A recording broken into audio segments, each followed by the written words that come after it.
Et si je vous disais que je me suis laissée tenter par un jeu questions-réponses? Si ça vous dit, je vous invite à me suivre en terrasse, direction le gîte de Roya pour une pause questions-réponses. Voilà. Tu te laisses tenter aussi. C'est ça le GR5, tu vois, c'est le partage. Dites-moi si je suis assez apprêtée là. J'ai l'air comment? J'ai l'air. Voilà. Donc ça fait un petit moment que je suis partie. Alors ce GR5, il y a eu des moments extraordinaires. Il y a eu des moments. On recommence. Ça se passe très bien. Attends, je vais dire un truc. Attends, je vais dire un truc. Attention parce que quand vous parlez, ça va être sur la vidéo. Ça se passe de façon extraordinaire. Je suis heureuse. Je suis en train de réaliser que la fin approche. Et je profite de chaque moment. Et en même temps, j'ai tendance à un petit peu retarder la fin de cette aventure. J'avoue, j'ai eu des anecdotes qui étaient assez rigolotes quand j'avais fait le GR10. Sur celui-là, je crois que la plus spectaculaire, c'est la fois où je me suis levée en urgence dans la nuit pour aller faire pipi. Et je suis allée effectivement faire pipi. Et quand j'ai baissé mon legging, je me suis rendu compte que le drap de sac était accroché au legging. Incroyable. Je crois que le moment coup de cœur que j'ai eu, où je me suis sentie vraiment comme au paradis, c'était la crête des Gîtes, après le col du Bonhomme.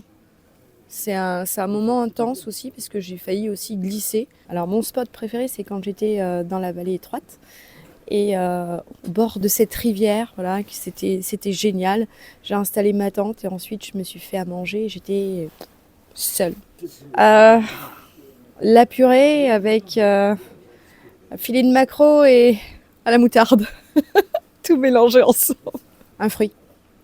J'achète toujours un fruit quand je croise une ville. Je cherche une ou deux nectarines, abricots, voilà, et je les mange frais, je les croque en fait. Et ça c'est vraiment quelque chose que j'adore. Je connaissais pas du tout les Alpes. Pour moi, c'est tout nouveau en fait. Je découvre complètement. Moi, je connais plus les Pyrénées. Et là, depuis le premier jour à Saint-Gingolph, alors le lac Léman, oui, je connaissais. Mais depuis le premier jour, mon départ à Saint-Gingolph jusque-là, c'est de la découverte totale. Si, à la rigueur, je connaissais ça moins. Alors je pense que c'est un GR qui est plutôt facile, qui est intense, hein, qui demande des capacités physiques et de l'entraînement, ça c'est sûr. Si on a envie d'avoir des étapes régulières, voilà, d'environ 20 km, 1000 mètres de dénivelé positif et négatif. Mais par contre, ça peut se découper assez facilement. Voilà. J'ai aucune préparation. C'est vraiment, je me lève et je vais marcher. Après, j'ai de l'expérience de la montagne et je pense que ça peut aider aussi.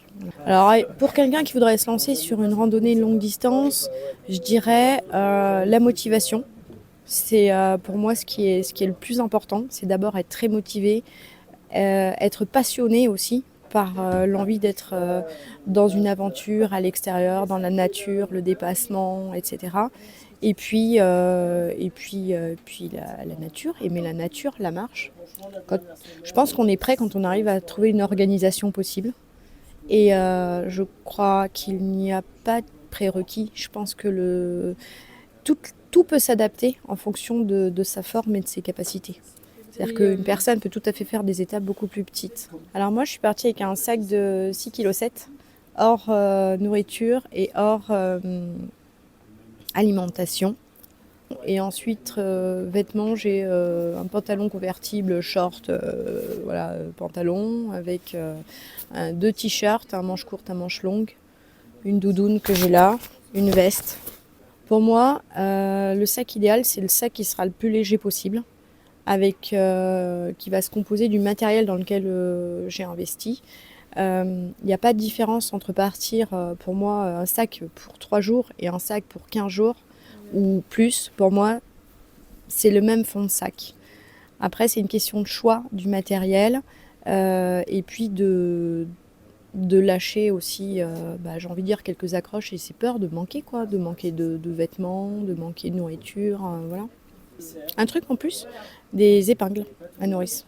Tout simplement parce que quand on lave son linge, et on le lave tous les soirs normalement, la petite culotte par exemple, pour que ça sèche, je l'accroche. Quand c'est pas sec, je l'accroche sur le sac et avec l'épingle à nourrice, c'est très facile à accrocher. Et voilà, ça permet que ça sèche beaucoup plus facilement.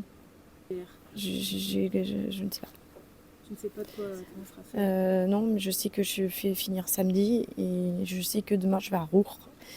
Et je sais que je suis prête à faire 30 km par jour s'il faut. Pourquoi? Parce que peut-être c'est simple. Je fais les étapes au jour le jour. Donc je peux me projeter sur une journée, mais pas 2 jours. J'ajuste en fonction de ma forme et en fonction de mes envies et voilà, de ce que j'ai envie de faire pour garder peut-être un peu de curiosité aussi dans la manière dont je vais avancer dans cette aventure. Et puis peut-être que quand j'aurai terminé, il y a peut-être une partie que je vais retourner faire, que j'ai pas faite correctement, ou parce que je suis curieuse, quelque chose que je voulais voir. Alors moi je suis heureuse, je suis quelqu'un de solitaire. J'apprécie la solitude évidemment. J'apprécie aussi d'être en compagnie de monde, d'autres humains, de partager des moments, des repas, etc. Je suis heureuse à chaque fois, à chaque itinérance, de me retrouver avec moi, voilà. Et moi avec les autres aussi. Pour les prochains jours, je souhaite du soleil et plein de beaux paysages, encore plein. Et peut-être un super bivouac auprès de l'eau. Ouais, ça j'aimerais. Une belle nuit de bivouac. S'il fait super bon, je pense que je me le fais à la belle étoile. Voilà. À bientôt pour de nouvelles aventures.